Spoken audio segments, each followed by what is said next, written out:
Korea and the United States deciding to delay their joint military exercises so they don't interfere with the Winter Olympic Games next month in South Korea. The agreement coming one day after North and South Korea reopened their border hotline. Joining me now is Michael Malice. He's author of Dear Reader, the unauthorized autobiography of Kim Jong-un II. Okay, what should we know about this?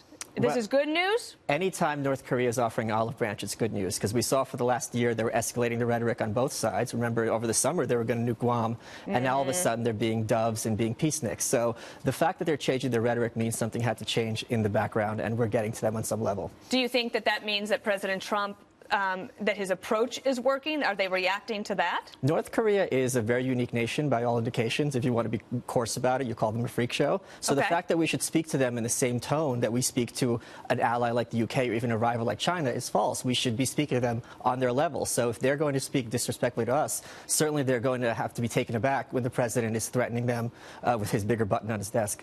So one of the things that President Trump has said is that we are not going to settle for anything but a denuclearized North Korea. Right. North Korea, when they call the South Koreans, say, we want to reopen this hotline, but we want to be recognized as a nuclear power. Right. How does that get resolved in the end? Well, I mean, the last time the South Korea had the Olympics in 1988, North Korea blew up a passenger jet, killed 100 people, and ended up on the state-sponsored terrorism list. So we've gone a long way in 30 years. The fact that they're looking for anyone, even their mortal enemy, South Korea, to have their back in any way, after China publicly has turned their back on them, is very telling that they're running, and they're running scared.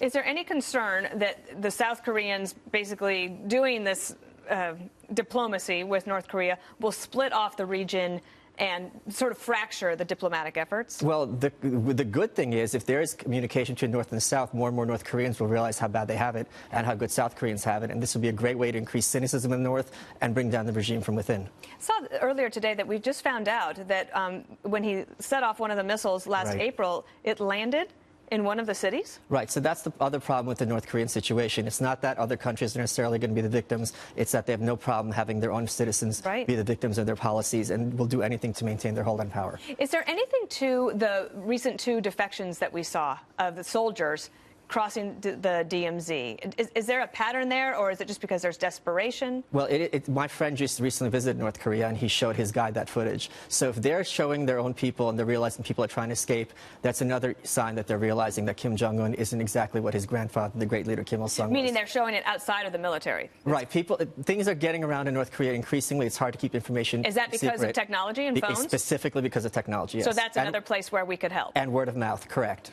That's very interesting. Thank you so much, Michael Malice. We covered a lot. Yes. He's from Brooklyn. He talks fast.